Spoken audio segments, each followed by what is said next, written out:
तो सबसे पहले इस वक्त में बात करेंगे पश्चिम बंगाल की, जहां तनाव की स्थिति बनी हुई है और जहां हिंदू इंसाफ मांग रहे हैं।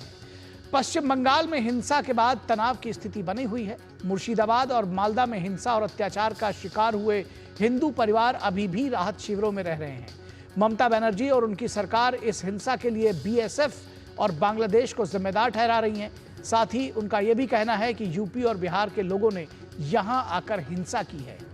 वो मीडिया पर भी गलत रिपोर्टिंग करने का आरोप लगा रही हैं, लेकिन अधिकांश जगहों पर मीडिया का प्रवेश वर्जित है। दिलचस्प है कि प्रशासन पत्रकारों को राहत शिविरों तक में नहीं जाने दे रहा है कि असलियत बाहर ना आ सके। इन सब के बीच राज्यपाल सीवी आनंद बोस घटना स्थल का दौरा करने और हिंसा पीड़ितों से मुलाकात करने मुर्शिदाबाद पहुंच रहे हैं। राज्यपाल कल जब राजभवन में पीड़ितों से मिले थे, तभी उन्होंने फैसला कर लिया था कि वो खुद मुर्शिदाबाद और मालदा जाएंगे। इसके अलावा राष्ट्रीय मानवाधिकार के सदस्य, आयोग के सदस्य और महिला आयोग की टीम भी पीड़ितों से आज मिल रही है। दोनों ही आयोग के सदस्य उनकी जुबानी यानी पीड़ितों की जुबानी घटना की जानकारी ले रहे हैं और वो इस पर एक रिपोर्ट भी तैयार करेंगे। वहीं महिला आयोग की अध्यक्ष विजया राहतकर ने आज कोलकाता में कहा कि पीड़ित महिलाएं डरी हुई हैं और उन्हें मुख्यधारा में वापस लाना बेहद जरूरी है। इस बीच मुर्शिदाबाद हिंसा को लेकर बंगाल सरकार ने कलकत्ता हाईकोर्ट में एक रिपोर्ट पेश की है। इस रिपोर्ट में मुर्शिदाबाद हिंसा को लेकर कई बड़े खुलासे हुए हैं। ममता बनर्जी की सरकार ने हाईकोर्ट में जो रिपोर्ट दाखिल की है, उसमें कहा गया है कि उपद्रवियों ने जानबूझकर हिंदुओं को टारगेट किया था। बंगाल सरकार की रिपोर्ट में डेट वाइज हिंसा के बारे में बताया गया है।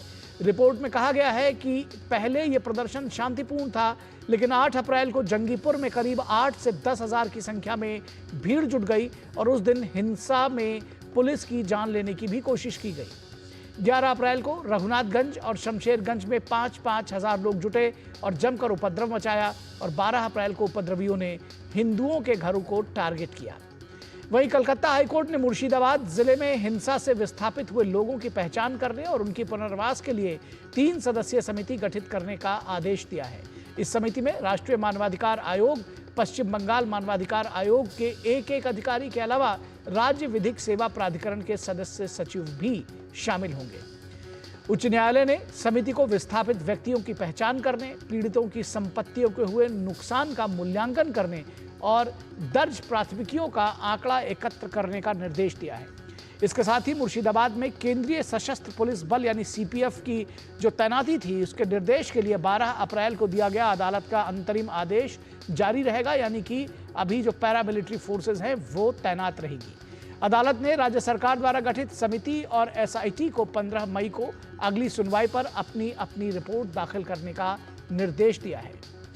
वहीं अफसोस इस बात का है कि पीड़ितों की सुरक्षा और राहत देने के बजाय राज्य सरकार और राजनेता आरोप प्रत्यारोप की सियासत में उलझे हुए हैं। सीएम ममता दीदी के लिए हिंसा पीड़ितों के लिए एक शब्द भी नहीं है। उन्होंने इमाम सम्मेलन बुलाकर उन्हें आश्वस्त किया कि टीएमसी सरकार उनके साथ है, लेकिन हिंदुओं पर अत्याचार पर वो एक शब्द भी नहीं बोली। इस पर यूपी सीएम योगी आदित्यनाथ ने सवाल भी खड़ा किया है कि अति पिछड़े गरीब हिंदुओं की दुर्दशा पर क्यों विपक्ष अपना मुंह बंद कर लेता है। दरअसल इस पूरी सियासत को हम सबको समझने की जरूरत है।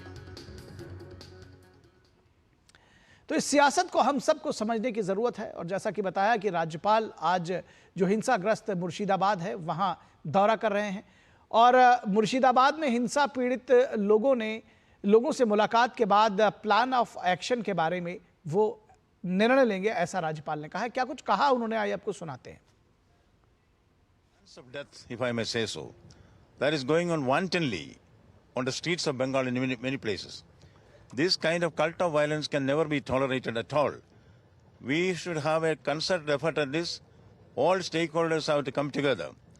After visiting the field and sharing the feelings of the people there, I will certainly have a plan of action to take it in a mission mode, that is to fight against violence at any cost. और उत्तर प्रदेश के मुख्यमंत्री योगी आदित्यनाथ ने कहा कि मुर्शिदाबाद के मुद्दे पर सभी चुप हैं। राष्ट्र तोड़कों को अगर कोई समाज सम्मानित करता है तो इसका मतलब हम अपने लिए एक नई समस्या खड़ी करने जा रहे हैं। ये सब मौन है इस समय। मुर्शिदाबाद पे किसी का मुंह नहीं खुल रहा है। बांग्लादेश में की घटना ने इन सबको चौराहे पर पूरी तरह नग्न करके रख दिया है। और राष्ट्रीय महिला आयोग के अध्यक्ष ने कहा है कि महिला आयोग की अध्यक्ष विजया किशोर राहटकर जो कह रही हैं कि महिलाएं बहुत डरी हुई हैं और उनका उत्पीड़न हुआ है। उन्होंने कहा कि हम उन महिलाओं के साथ न्याय करने की कोशिश करेंगे और उसके लिए हम प्रयासरत हैं। महिलाएं बहुत डर गई है और उसी के साथ साथ हम ये भी कह रहे हैं कि असुरक्षा की भावना उनके मन में बहुत ज़्यादा है। तो इन सभी घटनाओं का हमने संज्ञान लिया है और राष्ट्रीय महिला आयोग ने एक जांच कमेटी का एक गठन किया है।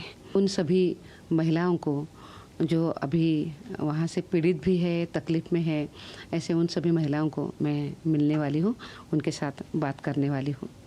मैं मुर्शिदाबाद भी जाऊँगी और मालदा भी जाऊँगी। और कांग्रेस नेता प्रमोद तिवारी ने बताया कि मुर्शिदाबाद के लिए केंद्र और राज्य दोनों जिम्मेदार हैं। केंद्र सरकार अगर विदेशी षड्यंत्र को नहीं रोक पाई, अंतर्राष्ट्रीय सीमाओं की रक्षा नहीं कर पाई और कानून व्यवस्था मुर्शिदाबाद में अगर बिगड़ी है तो फिर पश्चिम बंगाल की सरकार, मैं दोनों को दोषी मानता हूं और चाहता हूं कि हालात जल्द से जल्द सामान्य हों और दोषियों को सजा मिले। और इस पूरी खबर पर बातचीत करने के लिए हमारे साथ हमारे संवाददाता प्रसेनजीत बख्शी इस वक्त कोलकाता से जुड़े हुए हैं। सबसे पहले तो प्रसेनजीत, आपसे ताज़ा अपडेट लेना चाहेंगे, किस तरह से सूरत हाल है पश्चिम बंगाल में और ख़ासतौर पर मुर्शिदाबाद और मालदा में? क्या तनाव अभी भी बरकरार है? पीड़ितों का क्या हाल है? और राज्यपाल दौरा कर रहे हैं, उसके विषय में तो आप जानकारी देंगे ही। देखिए, अभी आज सबसे चिंताजनक बात यह है कि मालदा जो शिविर में, पारलालपुर स्कूल का शिविर में जो लोग महिला पुरुष चाहे जो भी हो वो रह रहे हैं, इनके ऊपर प्रशासन की तरफ से एक दबाव है कि वो ये स्कूल छोड़ के चले जाए।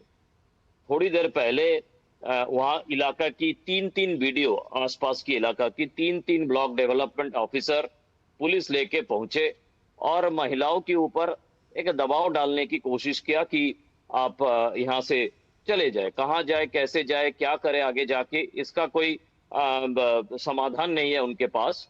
और ऐसे समय पे ये महिलाओं ने पूरे जो वीडियो और बाकी लोग थे इनके खिलाफ प्रदर्शन किया, क्योंकि इनका कहना है कि हम लोगों को यहाँ पे जेल जैसा स्थिति में रखा गया है।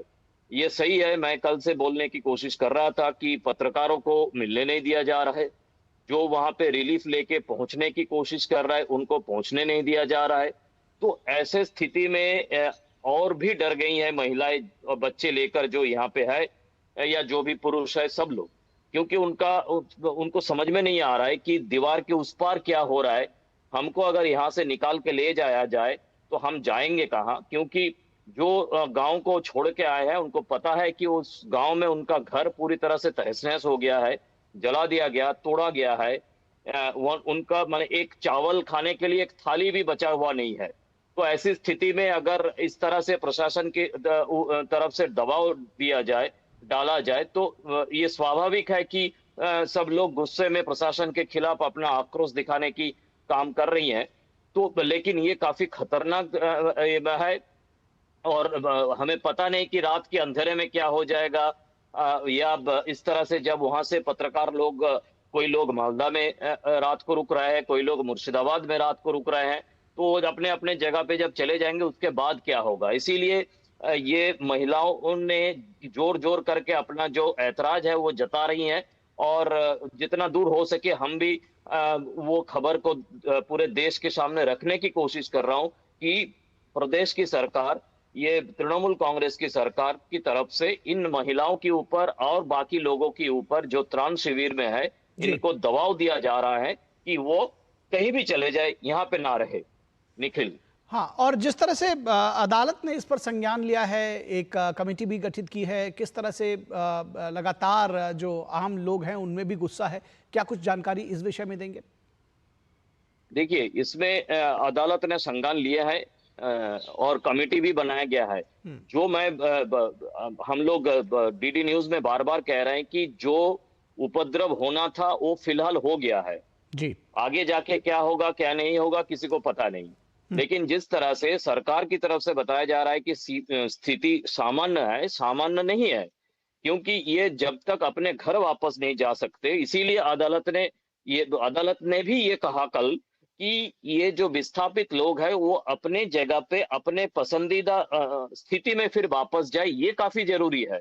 एक तरफ तो जो उपद्रवी थे उनको ढूंढ के निकालना जरूरी है, लेकिन जो विस्थापित है उनको अपने घर मिलना और उसी तरह की वातावरण में अपना घर मिलना, ये काफी जरूरी है।